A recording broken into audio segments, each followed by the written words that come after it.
Hey there, Lions! Did you know that you can get access to exclusive bonus audio content by joining our paid support group, the Lions of Liberty Pride? For as little as $5 a month, you can help us grow this program to new heights. Learn more by heading over to lionsofliberty.com/support.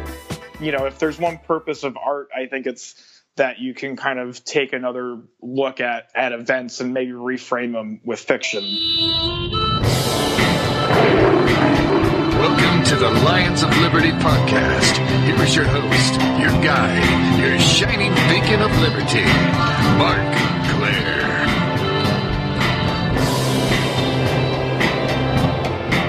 Welcome back, my Liberty lovebirds. It's time once again for another great conversation about the ideas of liberty here on the 293rd episode of this program. Why is that important, you might ask? Well, it's important because it'll help you find the show notes for today's show, which are located at lionsofliberty.com/293. That's where I'll link to all sorts of stuff that I discuss with my guest today. Let's get to it. My guest today is an artist and graphic designer. He is the co-creator and the artist on the graphic novel Indoctrination, which touches on some libertarian themes.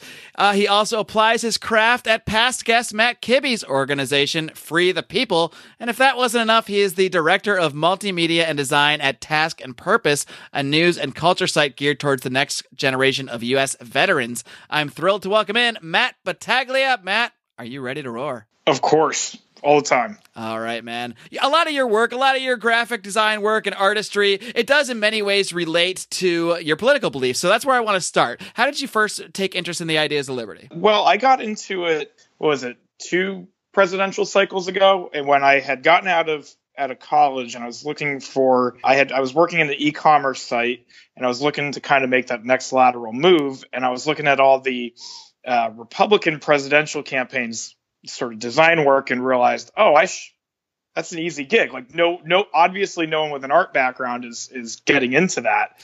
And I ended up at FreedomWorks, applied to a few like design jobs in DC, started working at FreedomWorks for Kibbe. And then, I was always vaguely conservative because my dad is, and I hate paying taxes.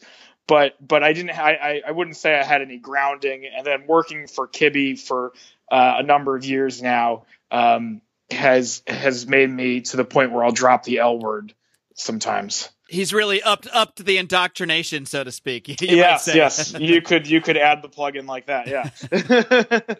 I read a quarter of Atlas Shrugged and then got bored. It's so funny you say that because I always ask my guests how they became interested in the ideas of liberty, and so many people mention Ayn Rand and Atlas Shrugged. It's a garbage book. Oh well, that's the thing. It's a bunch of amazing ideas in the book in a book that is 20 times too long. She has got amazing ideas and terrible writing. By page 40, it's like, okay, Anne, I get it. I get it. I don't need to read any more of this. This is just you made your point. Let's move on. Kibbe has the story about how he found a Rush album 2112, and that had inside it had a note to Ayn Rand in it, and then he got down the sort of rabbit hole of libertarian ideology and all that stuff. And then my shortened version of it is, well, I started working for Kibbe, and Kibbe is sort of my like living, breathing, I guess, Ayn Rand thing. Right. You're like, I don't need to read all this stuff, Matt. How about I just kind of soak off your knowledge here? We'll just talk. Right. That's a lot easier than reading this 1,000-page tome, but thank you. Yeah. So how did your interest in comics, obviously you probably had been interested in comics for quite some time before. I'm sure that was part of why you got into graphic design and that kind of thing in the first place. So when did that begin for you? Some kids read books with words in them. Other kids, like myself, read books with mostly pictures and then a few words. So I always liked the visual medium. I've always been drawing, as cliche as that is, but I've always been interested in it. I mean, there is some some number of my members of my family are not professionally artists, but they all do artistic stuff. I've always been interested in comics. I never thought I'd actually be able to scam someone into paying me for it. I just kind of kept drawing on the side. I did my first my first comics work was on this book called Dead Letters for Boom. I colored that book, and then that sort of kind of snowballed. I met some people. Mike, the guy who wrote Indoctrination, we met at New York Comic Con a few years ago. And then I colored his Image comic Rush Limit for him. And then we started getting to talking about other projects we wanted to do. And then Indoctrination came out of that. So, it's kind of surprising in the sense that, like, as a kid, I never assumed that was a legitimate, I wouldn't call it a career, but even a legitimate thing to even think I could ever get a job in. Right. And there's so many people, people that might be listening to the show that they hear the term comic book and they immediately picture just big muscly guys in spandex. They're the exact same thing to them. But really the format it's just that. It's simply a format. It's a format with pictures and a book. It's really, and that's how you tell the story. And really, the book Indoctrination could not be further away from the superhero format.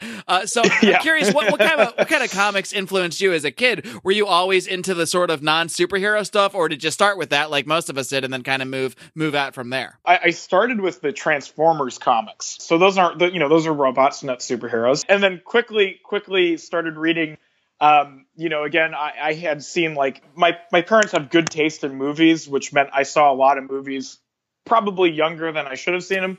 But, I had RoboCop comics as well, which also were, if you look back at those are a little adult. I like some superhero stuff. I read all the Frank Miller stuff I always loved, and the Punisher is the only superhero I really consistently read, who's not really a superhero. He just shoots bad people. But I'd say that my biggest influences really were, Frank Miller, Joe Kubert, because the Joe Kubert school was right, the town next to where I grew up. And if you're familiar with comics at all, I think Joe Kubert's, a lion of the industry. I went to his school on Saturdays, learned a ton there. You end up picking up different things. My one unpopular opinion is I think that Watchmen's not a great book. Ooh, that is an unpopular one. Yeah. Now, if you're listening right now and you're not a comic book nerd, what Matt said is basically the equivalent of saying, "Well, I don't really think Ron Paul's all that great a libertarian." Basically, the same thing in the comic book world. Well, it's too wordy. It's too wordy of a book. He doesn't let Dave Gibbons just do all the work. I always loved Watchmen, but it's kind of like Ayn Rand in a way. You got to be in the mood to really read and pretend. There's going to be pictures, but you're going to be doing a lot of reading too. And if you're in the mood or in that frame of mind, then you might enjoy Alan Moore's work. I really do like a lot of his work. I really enjoy his Swamp Thing work myself, but I have to be in the right mood to sit down and read an Alan Moore book, because I got to be ready to really kind of use my brain. He's going to make me read big words. He's going to make me think deeply about multiple paragraphs of dialogue. So you certainly got to be in the right frame of mind for that kind of thing. I will agree with you on his Swamp Thing being better than Watchmen. Right. I worked at Comixology for a bit, and when I was there, I was that my unpopular opinion about Watchmen was a real point of contention with some of my coworkers, and they made me read. They said you need to read the Swamp Thing book, and I read it, and it was much better. It was I liked it. But also, like, Scalped is like, there's a ton of books today that are just they're comics. It's a visual format, but they're not superheroes. Scalped is about, like, an Indian reservation and a crime family on that Indian reservation. It is brilliant. But it's totally not a superhero comic. How did this idea for Indoctrination? I know you said you had met your co-creator Michael Marecci, I believe it's pronounced. I'm not sure how his last name's pronounced, but you met him at a convention and kind of hit it off. So how did the specific idea for Indoctrination develop? Was it at all related to some of the political ideas that you were developing at the time? So Mike and I, we constantly are talking. We're good buddies at this point, and it's we'd shoot articles back and forth, and one of them was that Atlantic article from a while back about the what is ISIS, and we were both kind of, Mike's more of a I'm going to be generous to him, his online persona, he tends to, like, not act like this, but Mike's like a classic liberal he's not like this new progressive type, right? So we have a lot of really interesting conversations because we both come from kind of different ends of the spectrum. But, one of the things that we found that we constantly kind of agreed upon was this, how frightening it is, this whole like idea of like, you've got this organization that has no home, that can basically, pop up and cause terror anywhere. But then how do you actually police or counteract them without completely breaking down your own society's freedoms, right? I mean, it's just sort of the constant problem that we have in the States, and with, all the NSA, wiretapping and things like that, and they're reading your emails.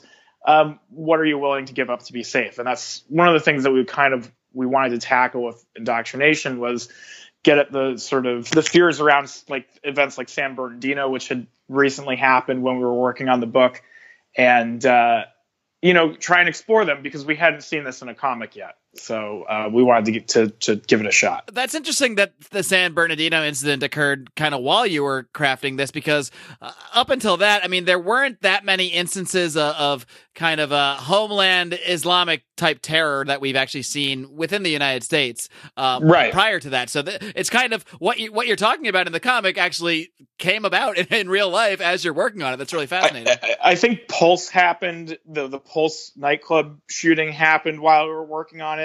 I know that Kibbe wrote a really nice piece for the first issue, and that was in response to the attacks in France with the Eagles death metal concert and all that. So it was, real life events kept happening that were like, yeah, this is a real problem. This will be relevant for a while, which, isn't great, but, it's something that's worth, if there's one purpose of art, I think it's that you can kind of take another look at events and maybe reframe them with fiction. And we tried not to be overtly political, because we both find that obnoxious in entertainment when people do that. We've touched on some of the themes here in Indoctrination, but for people that might think they might be interested in checking it out, why don't you just give everyone just a quick, very basic plot summary? It's a crime comic focused around a couple of like FBI agents as they track down a terrorist on the run in the U.S. And he's got converts working for him, and they have a showdown in Texas. That was quite a very succinct summary. That's how I would pitch it. And a lot of the focus is really on, the idea, obviously, as you put in the title, indoctrination, but how people are able to be influenced to do things that people wouldn't normally do, crazy things like, open up fire on a crowd of people in the middle of the Alamo, for example. Yeah. So, I mean, what kind of research did you do into like sort of how cults work and how people tend to become indoctrinated to commit extreme acts? Did you do any kind of looking into that on your end before doing this book or while you were doing this book? We read a bunch of the articles that were floating around. I don't know how much research Mike did. I mean, mostly I was involved as far as the creation goes was sort of, we would discuss where we kind of wanted the story to go and what themes we wanted to hit on. And then Mike would write the details of it. And then as far as research with the art goes, I tried to make it as realistic as I could, but while working within deadlines and also working 2 other jobs. So yeah, I hear you, man. I try to pump this podcast out while doing a bunch of other stuff in the real world. So now that it's been done for a few months, the first volume's been done. I think it came out in December. You look back on any art that you do, and you always are like, I wish I could do that differently. There was a point where I was like, maybe I'll just redraw the whole thing. And then it's like, no, Matt, you don't have the time for that. It's ridiculous. I think we all do this, because sometimes I'll listen to interviews that I've done and I'll think, I should have asked this then. I should have asked that then. Wait, should I just call him and record the whole thing again? I mean, this is what any kind of creator goes through all the time, because we're always thinking about what we can do better, how we can present a better product to people. What we're focusing on that 1% we might be able to do better, and often forgetting that 99% of quality stuff that people like and come back to. Right. And the other thing too is it's like eventually you just got to move on. You got to go to the next thing. you can't dwell on the past all the time. It was an interesting learning process for me. It was the first comic that I've drawn, that full length published work that I've done. And I mean, it was like something around like 200 pages, which is, I'd never done that before, and I did all the illustration, including all the coloring, and I designed the book. So it was an impressive amount of work, and so I'm kind of looking to do another story, but trying to figure out how to do that within, schedules and stuff. I'm curious, as an artist, how much are you thinking about your artistic style within this specific book? I mean, if that makes sense. How much are you trying to relate the feel of your art to the themes that the book itself is trying to portray? I think about that a lot. To me, the art in Indoctrination, it feels like if I was going to try to describe it to someone who's maybe not a comics fan per se, I would call it, sort of a gritty realism. I don't know if that's a real term, but that's kind of what makes sense to me. That's how I would describe it to somebody. It feels kind of dirty, and I don't mean that in a bad way, but it feels real and as nasty as some of the characters get, if that makes sense. I think that's a really flattering description. Okay, good. Most of the mood I think I got out of colors, the color palettes I was choosing. And as far as like style goes, a lot of it ended up being down to like deadlines. You're trying to figure out how you can draw something and get 28 pages out in a month. You try and kind of come up with an efficient way of doing the artwork. And the other thing too is this was in an effort to be faster. I did the first issue. I think the first like 10 pages I drew traditionally, and then I was working 100% digitally, which was new to me, which maybe wasn't the best idea. But there was also, I was going through this learning process, and I think by the time I got to the last issue, I had finally really figured out, okay, this is how I work digitally. My style, I think, was evolving throughout the whole thing, and I'd say that the pages and artwork that I'm putting out now was better than what I was putting out then, but everything's a learning and growing process. I mean, you look at any artist, what they start at and what they're at 10 years into their career, it's completely different. Matt, we're going to talk a little bit more just how the medium of graphic novels intersects with the ideas of liberty in just a minute. But first, quick word from today's sponsors. Hey guys, this is Roger Paxton, and if you're fed up with the government running every single aspect of your life, but you're not listening to the Lava Flow podcast yet, then what's wrong with you? Check us out at thelavaflow.com, or just go back to sucking up to the government. The Lava Flow podcast, striking the root every single episode.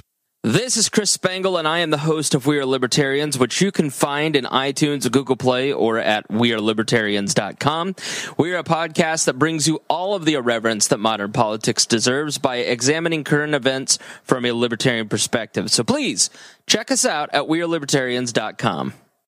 Hey everyone, the Johnny Rocket Launchpad is Liberty. Each week we strive to bring you the best guests in talk radio.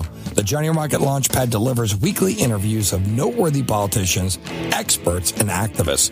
The Johnny Rocket Launchpad is bringing the party to the Libertarian Party and launching ideas in your direction. Check us out at johnnyrocketlaunchpad.com, and you can hear me, Kurt Nelson, and the beautiful Heather Nixon talk about the ideas of liberty, rock and roll.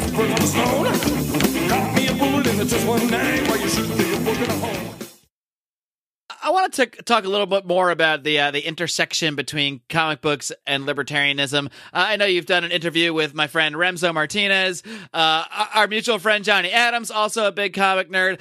There's Roger Paxton, host of the Lava Flow podcast, yourself. There's a lot of liberty people that are really into comic books. Now, maybe that's just because people that are libertarian are more likely to be kind of nerdy, more likely to have read a lot of books, and maybe those people are more likely to read comic books too. But do you think that there's any, maybe political reason or philosophical reason that the same kind of people that might be attracted to libertarianism are often, and not that obviously every comic book fan is by no means a libertarian, but there does seem to be some very minor connection, at least that I see in my own life. So do you think there's a reason for that crossover? Yeah, I do. Actually, and quick funny aside is that this other guy, he draws the book It's called Carver. Chris Hunt, we met at New York last year, and we were talking. He was like, "You're the other one," and I said, "What do you mean?" And he, pulls his shirt open a little bit, and he's got that money Atlas Shrugged tattoo. You know what I mean? You know the symbol that I'm talking about? Uh-huh. And I was like, oh, so we're like it's like a club.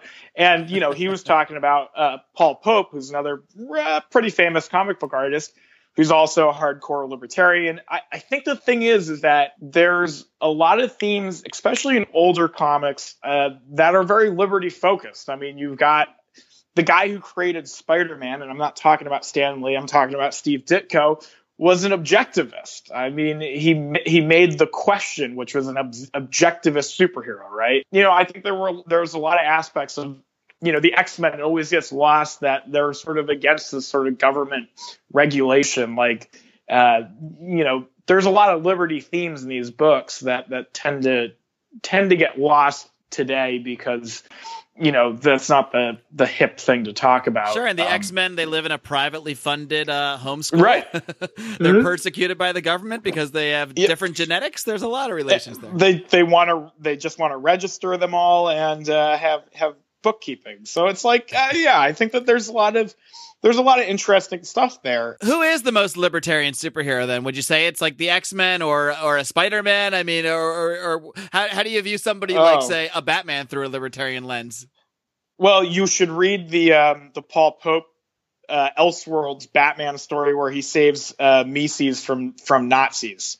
That's probably the most libertarian moment in a comic book. I've never read this book. Ludwig von Mises is in this book? Yeah. I highly recommend it. It's called Batman Year 100. It's if you buy the trade, the Year 100 isn't the story where he saves Mises, but the issue where he saves Mises is collected in that trade. Gotcha. And it's all Paul Pope. It's 100% worth the investment. The Batman Year 100 story is Batman basically being hunted by the government because they thought they got rid of heroes or whatever. It's great and totally worth reading. And Paul Pope has a big spiel about how, he discovered the works of Mises and it changed his life. So it's good. It's the perfect libertarian comic book. I'm curious, a lot of people out there are fans of this program. They love liberty. They might not be as much into the nerdy comic book talk, but we're going to bombard them with it anyway. But I want to know, what comic book would you recommend even to listeners of the show who aren't into comic books right now for whatever reason, they never got into it as a kid. But besides Indoctrination, of course, which is the number one book we're going to recommend people go get right now.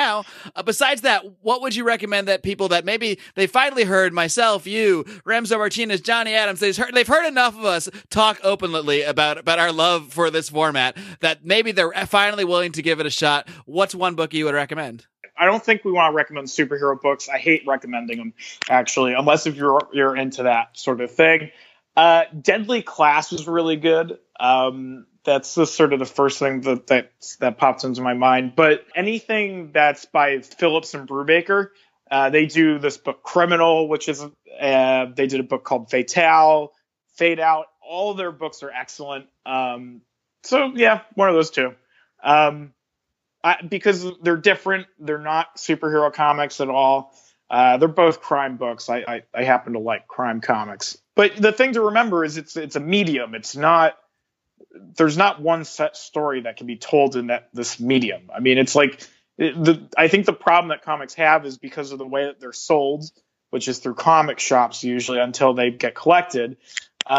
They get the stigma that they're either for kids or for weirdos and nerds, but there's the same variety in comics as there is in any other medium. So, there's no reason not to try them, and you can read them a lot faster than word books. So there's that. The Brubaker of the Phillips and Brubaker you mentioned, he actually did do a pretty well received run on Captain America, the run that introduced the Winter Soldier. So if you do like his non-superhero work, you might even consider some of his superhero work, because obviously the Winter Soldier went on to become a very libertarian movie as well.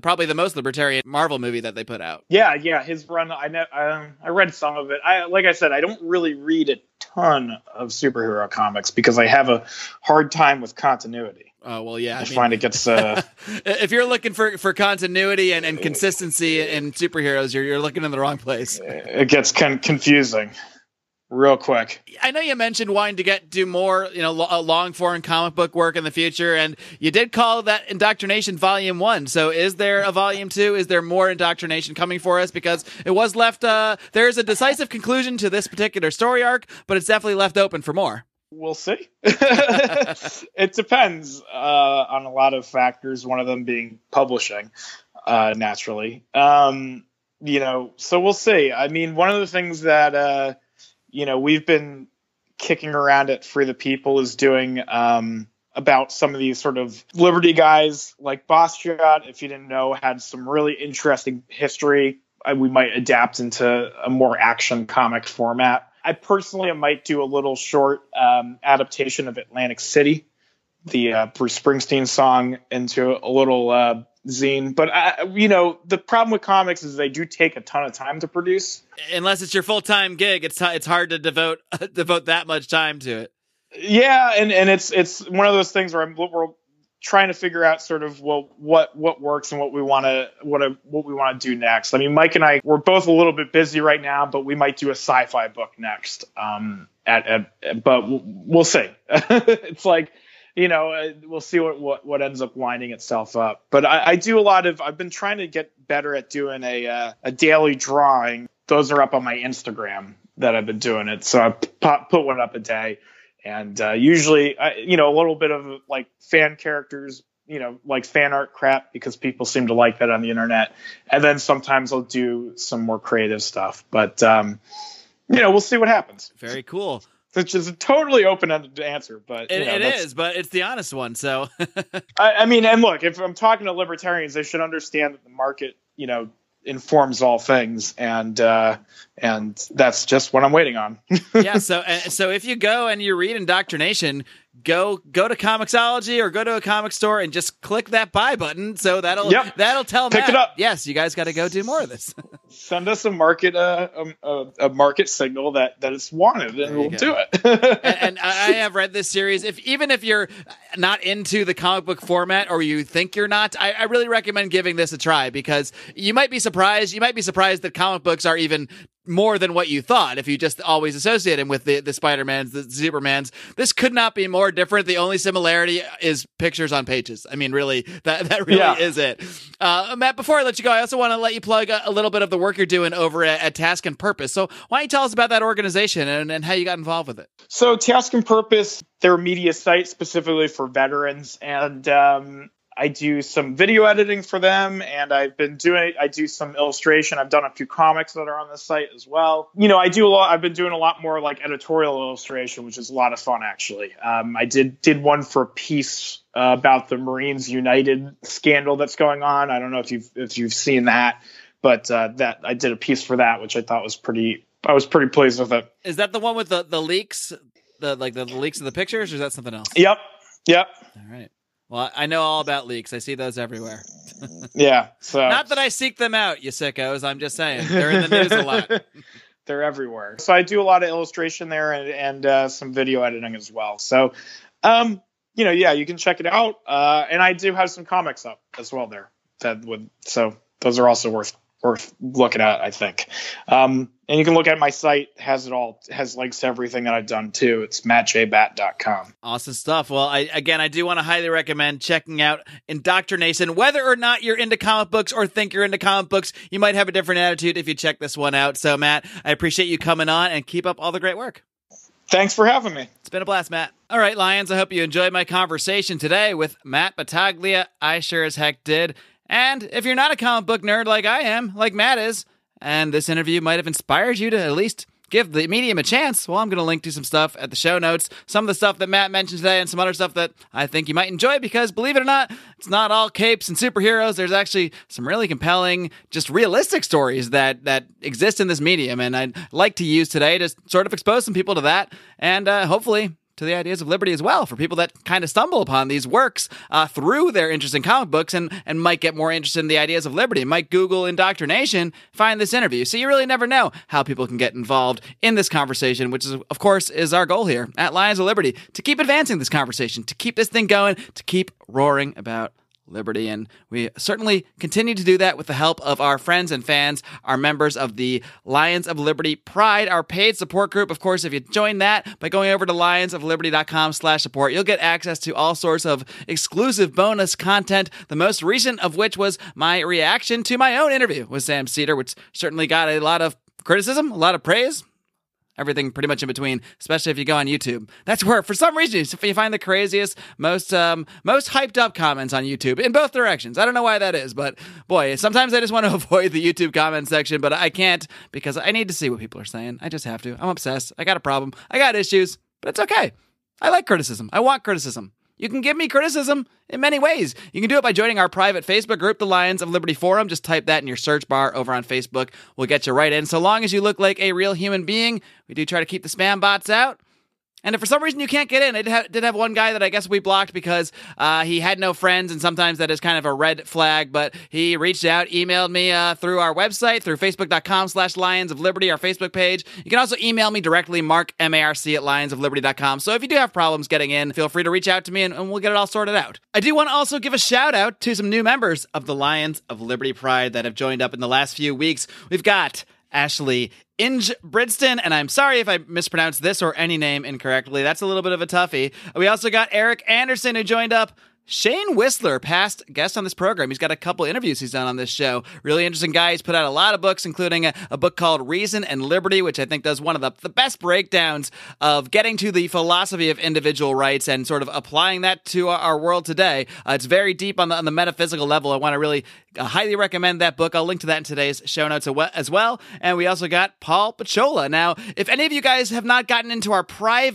secret Facebook group, that's a Facebook group that's only for Lions of Liberty Pride members. If you haven't gotten in there yet and you've heard your name just now, I think a couple of you I have gotten in there, a couple of you I haven't. So again, feel free to reach out if you're on Facebook, Marc, M-A-R-C, at lionsofliberty.com, and we'll get you all sorted out, get you in that Facebook group. I really appreciate you guys' support. That lets us grow the show, expand what we're doing, which we're really hoping to do in the next year here at Lions of Liberty, starting with providing more content for our paid Pride members. And I'm not going to answer any letters of liberty today, but again, you can submit letters that we will read on the show and discuss. We did a bunch of those last week when we did libertarians in living rooms drinking liquor. You can submit those by, again, joining our private Facebook group, the Lions of Liberty Forum. You can also tweet to us at Lions of Liberty. Again, email me, Marc, M-A-R-C, at lionsofliberty.com. We'll get around to answering those one of these days, but today I want to take a little extra time to promote something that a listener of this program, Clint Rankin, has put together. Now, if you guys heard my interview with Greg Glyer a few weeks ago, that's episode number 289. So, of course, you can find that by heading over to lionsofliberty.com/289. I interviewed a guy named Greg Glyer who started this app called DonorSeed. It's really an amazing app that connects people directly to people in need around the world to fund specific projects. Really amazing. If you somehow missed that interview, again, head over to lionsofliberty.com/289. Since then, I've been talking with Gret and a couple other podcasters, Johnny Adams from the Johnny Rocket Launchpad, Roger Paxton. I know they're trying to get Jason Stapleton's group a little involved in this as well as Chris Spangle and the folks at We Are Libertarians. We're all coming together to try to sort of rally the liberty community to focus on at least like one specific project a month, maybe once a week. Once we get going, we're going to kind of try to feel that out as we go. But this week, we are promoting a specific project with DonorSeed. Now, before I tell you about that project, I want you to go search for a couple things. If you're on Facebook, go search Walk the Walk. That is the name of the Facebook group that we've set up to sort of coordinate these charitable projects. And then you can also, if you're not on Facebook, or even if you are, go to walkthewalkforfreedom.com. That's the website that Clint has set up to support this program. Now, as far as the project we're looking to fund this week, I want to tell you about a woman named Esther. Esther lives in Kenya. Sadly, Esther is HIV positive, but she's a very young woman, and she is able to stay relatively healthy so long as she is able to get her drugs to support her medicine. Now, we could just try to fund a project to fund her medication every month, but that would be tough to really sustain over a long time and keep her alive. So instead, what they're looking to do, and this is really great, this really has a libertarian tie-in, is not only are they trying to set it up so that we can cover the cost of her HIV drugs, which only come to about $75 per month in United States dollars, so about $900 per year. They're looking to cover that, but also they're looking to cover about $600 or 6,000 Kenyan per month to give her a part-time salary to maintain a chicken farm, which would really allow her to live a normal life on top of receiving her medication, provide for her children, and help provide a home for some other orphans as well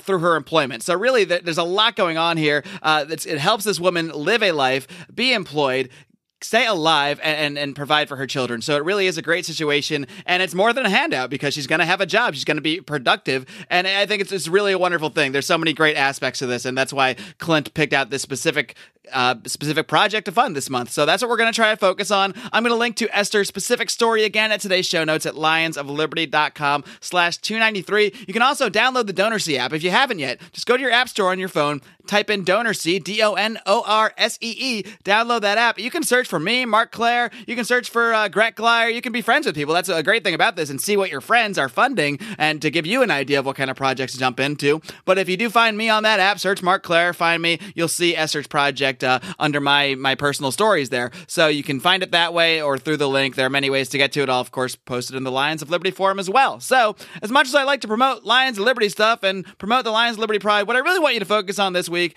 is if you're deciding between signing up for the Pride for $5 or giving to Esther, you know what? Give the $5 to Esther if that's the choice you have to make. You know, we do our podcast and we're trying to grow this thing, but there's other things that are more important out there. So if you're facing that decision, I'd honestly rather you give $5 to Esther. I'd rather you give $5 to both of us, or $100 to Esther and $5 to us. But if you're going to prioritize, if you're tight on funds, if you only got a couple bucks, that's what's great about this thing. You can give $1. You know, if everybody listening to this gave $1, it's funded. It's funded and more in one instant. So don't hesitate to think you might not have enough money to chip in, or you're too spread thin. Even $1 is actually huge. That's the wonderful thing about what Greg Glyer has set up here with DonorSee. So that's what I really want you guys to focus on this week. Of course, if you're on the internet there looking at DonorSee, might want to head over to iTunes, give us a 5-star rating and a great review. We wouldn't be upset about that as well. But please take some time out to join the Walk the Walk group. Go to walkthewalkforfreedom.com, check out this project and share it. Spread the message, because this is one way I think we can really advance the ideas of liberty, by showing people that libertarians can be charitable, by showing people that libertarian solutions to a lot of these problems that people just assume government must tackle. Well, no, there are other ways. There are better ways to get people the help they need, and we can prove it. We've already proven it by buying a house for a woman in Malawi. We did that a few weeks ago when Gret was on the show. I'll link to that story as well. So there's really no limit to the good we can do in the world if we just come together, and come together voluntarily. That's the wonderful thing about this. Guys, it's been a blast. Be sure to tune into all the other shows here at the Lions of Liberty podcast. On Wednesdays, of course, you got Brian McWilliams with Electric Liberty Land, your weekly look at comedy culture and liberty as well. And of course, this coming Friday, John Odermatt. He's just been killing it lately. If you guys didn't hear his interview with Officer Dominic Izzo, you've got to check that out, that interview from last week. Tune in for another great edition of Felony Friday this Friday. Until next time, folks, you know I've only got one more message for you, and that is live long and live free.